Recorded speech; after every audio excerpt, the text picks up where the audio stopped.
Shalom saudara-saudara yang dikasihi oleh Tuhan. Kita tahu bahwa jasmani kita membutuhkan makanan yang sehat supaya jasmani kita sehat. Namun jangan lupa jiwani kita juga membutuhkan asupan yang sehat sehingga kita punya perasaan, pikiran, dan kemauan yang sehat juga. Namun bagaimana dengan kerohanian kita? Saudara, seringkali kerohanian merupakan yang paling akhir yang kita sadari bahwa kita membutuhkan asupan yang sehat untuk kerohanian kita. Saudara, tidak lain dan tidak bukan untuk kerohanian kita. Hanya Tuhan yang dapat memenuhinya. Salam jumpa dalam program Tuhan adalah Gembalaku. Saudara, seorang manusia itu ada unsur jasmaninya, ada unsur jiwaninya, dan ada unsur rohaninya. Saudara, ketiga unsur ini dalam seorang manusia itu terkait satu dengan yang lain. Seorang manusia yang lahir ke dalam dunia ini, Alkitab katakan sebagai orang berdosa. Maka saudara, ia mempunyai hidup secara jasmani dan hidup secara jiwani, namun mati rohaninya. Saudara, bicara tentang rohani, maka ini terkait erat dengan relasi seseorang dengan Tuhan. Saudara, sakit jasmani dapat mengganggu seseorang secara jiwani. Seperti ketika seorang sakit jasmani bisa mempengaruhi perasaannya, mempengaruhi pikirannya, juga mempengaruhi semangat kemauannya. Namun orang yang terganggu secara jiwani juga dapat mengganggu jasmaninya. Saudara, bagaimana dengan kerohanian seseorang? Saudara, mati rohani memberikan dampak kepada seseorang itu tidak adanya kepuasan di dalam kehidupan ini. Meskipun dia mendapatkan segala sesuatu dengan limpah, namun mati rohani membuat dia tidak pernah merasa puas. Dia restless. Saudara, mati rohani juga membuat manusia itu tidak sanggup lepas dari kuasa dosa. Dan dosa itu mempengaruhi baik bagi jasmaninya maupun bagi jiwani seseorang. Saudara, kelepasan dari mati rohani adalah ketika seseorang itu dibangkitkan rohaninya, dihidupkan kembali oleh Yesus Kristus. Karena dia adalah jalan, kebenaran, dan hidup. Dia yang dapat memberikan hidup, dan hidup itu dalam kelimpahannya. Saudara, mari kita membaca Mazmur pasal yang ke-6. Untuk pemimpin biduan dengan permainan kecapi menurut lagu yang ke-8 Mazmur Daud. Ya Tuhan, janganlah menghukum aku dalam murka-Mu, dan janganlah menghajar aku dalam kepanasan amarah-Mu. Kasihanilah aku Tuhan, sebab aku merana. Sembuhkanlah aku Tuhan, sebab tulang-tulangku gemetar, dan jiwaku pun sangat terkejut. Tetapi Engkau Tuhan, berapa lama lagi? Kembalilah pula Tuhan, luputkanlah jiwaku, selamatkanlah aku oleh karena kasih setia-Mu. Sebab di dalam maut tidaklah orang ingat kepadamu, siapakah yang akan bersyukur kepadamu di dalam dunia orang mati? Lesu aku karena mengeluh, setiap malam aku menggenangi tempat tidurku dengan air mataku, aku membanjiri ranjangku. Mataku mengidap karena sakit hati, rabun karena semua lawanku.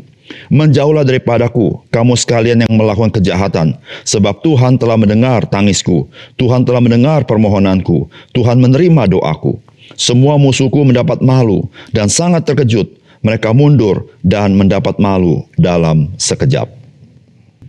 Saudara yang dikasihi oleh Tuhan, Mazmur yang kita baca hari ini ditulis oleh Raja Daud.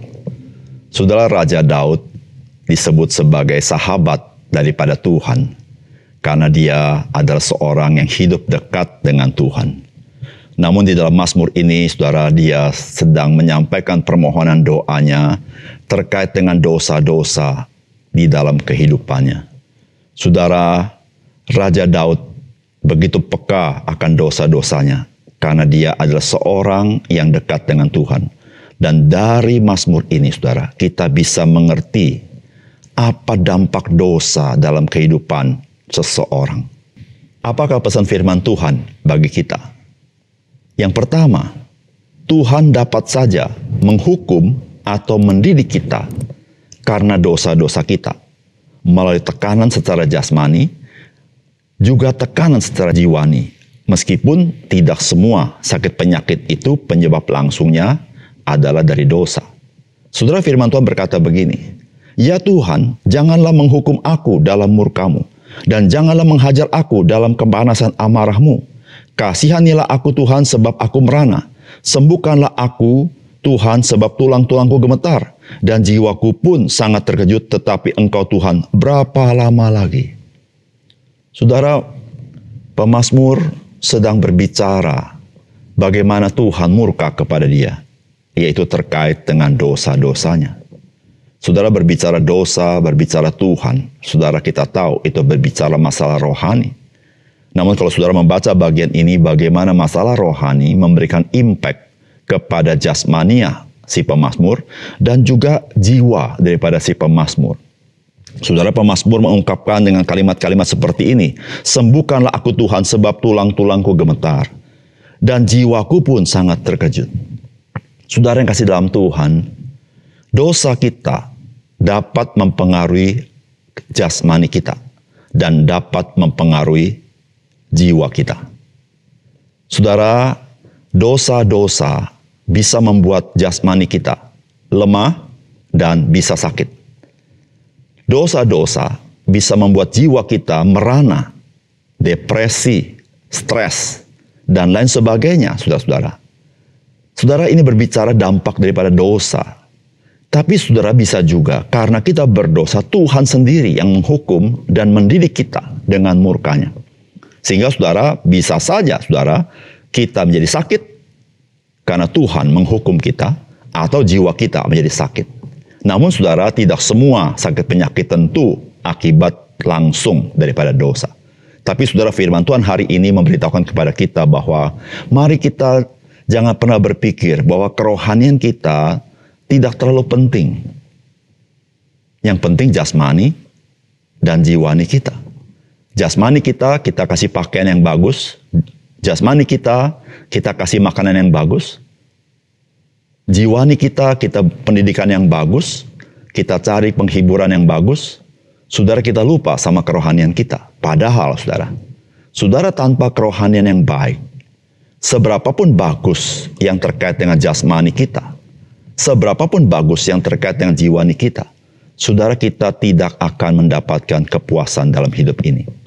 Karena manusia bukan hanya terdiri dari jasmani dan jiwani, tapi manusia diciptakan Tuhan sebagai makhluk rohani.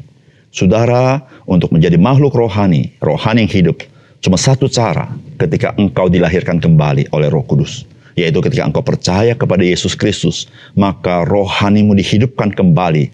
Sebab orang berdosa, dia mati rohani. Ketika rohani dihidupkan kembali, maka saudara, Alkitab berkata Roh Kudus diberikan kepada kita. Itu bagaikan aliran-aliran air yang menyejukkan jiwa kita, memberikan kepuasan, lalu memberikan kita kuasa untuk kita menang atas dosa-dosa kita. Saudara yang terkasih dalam Tuhan, rohani, jasmani, jiwani ada di dalam satu pribadi kita dan tidak ada kaitan satu sama lain. Oleh karena itu saudara, jangan saja memperhatikan jasmanimu dengan makanan dan pakaian. Jangan saja memperhatikan jiwanimu dengan segala sesuatu yang mungkin menyenangkan atau ilmu pengetahuan. Tetapi saudara, engkau juga harus memperhatikan bagaimana kerohanianmu, yaitu relasi engkau dengan Tuhan. Yang kedua, saudara, firman Tuhan hari ini mengajar kepada kita bahwa ketika kita menaikkan permohonan doa kita kepada Tuhan, maka permohonan itu didasarkan karena kasih setia Tuhan. Saudara, firman Tuhan berkata begini, "Kembalilah pula Tuhan, luputkanlah jiwaku, selamatkanlah aku oleh karena kasih setiamu. Sebab di dalam maut tidaklah orang ingat kepadamu, siapakah yang akan bersyukur kepadamu di dalam dunia orang mati." Saudara, ketika Daud menyampaikan agar Tuhan kembali kepadanya, maka Daud mengatakan, karena kasih setiamu. Saudara, kasih setia Tuhan ini adalah anugerah Tuhan. Saudara, ketika kita berdoa, satu hal yang perlu kita ingat baik-baik. Kita berdoa bukan didasarkan kepada jasa kita. Kita berdoa bukan seperti orang klaim asuransi. Kita berdoa, kita merendahkan diri. Kita semata-mata minta Tuhan berbelas kasihan. Kita minta anugerah Tuhan yang tidak bersyarat itu. Sebab jikalau Tuhan memberikan syarat kepada kita, siapakah di antara kita yang dapat menyampaikan permohonan doanya? Tidak seorang pun yang layak, yang doanya begitu bagus sampai Tuhan harus mengabulkan doanya. Apatah lagi doa pengakuan dosa. Saudara yang terkasih di dalam Tuhan, ketika kita berdoa memohon kepada Tuhan, ingatlah satu hal. Kita tidak membawa seluruh kebenaran kita. Kita tidak membawa seluruh kebaikan kita. Karena seluruh kebenaran kebaikan kita di hadapan Tuhan seperti kain kotor. Kita hanya datang dengan berlumur dosa. Minta anugerah Tuhan.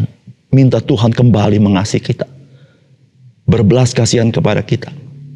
Saudara pemazmur berkata begini. Sebab di dalam maut tidaklah orang ingat kepadamu. Siapa yang akan bersyukur kepadamu di dalam dunia orang mati? Saudara, maksud pemazmur adalah pemazmur ingin ketika dia masih hidup, dia ingin bersyukur kepada Tuhan. Ketika dia masih hidup, dia ingin ingat Tuhan. Saudara jangan lupa, hidup yang sementara adalah kesempatan yang Tuhan berikan kepada kita agar kita mengingat Tuhan. Kita bersyukur kepada Tuhan, yaitu kita percaya kepada Yesus Kristus. Saudara, kesempatan itu akan berakhir ketika engkau dan saya sudah meninggalkan dunia ini. Saudara, selama masih ada kesempatan, saudara minta Tuhan Yesus, ampuni dosamu dan dosaku. Minta Tuhan Yesus kembali masuk ke dalam hati kita. Karena kita percaya kepadanya. Dan kita mau bersyukur atas kebaikannya. Karena dia mati bagi kita. Dan dia bangkit bagi kita. Untuk memberikan hidup. Dan hidup itu dalam kelimpahannya. Mari kita berdoa. Bapa surga, terima kasih untuk kebenaran firman-Mu. Biar meteraikan firman dalam hati kami, supaya kami menyadari betapa kami membutuhkan Tuhan. Kami bukan hanya butuh makanan jasmani kami bukan hanya butuh pengetahuan, penghiburan untuk perasaan dan pikiran kami. Tetapi kami membutuhkan Engkau dalam kehidupan kami.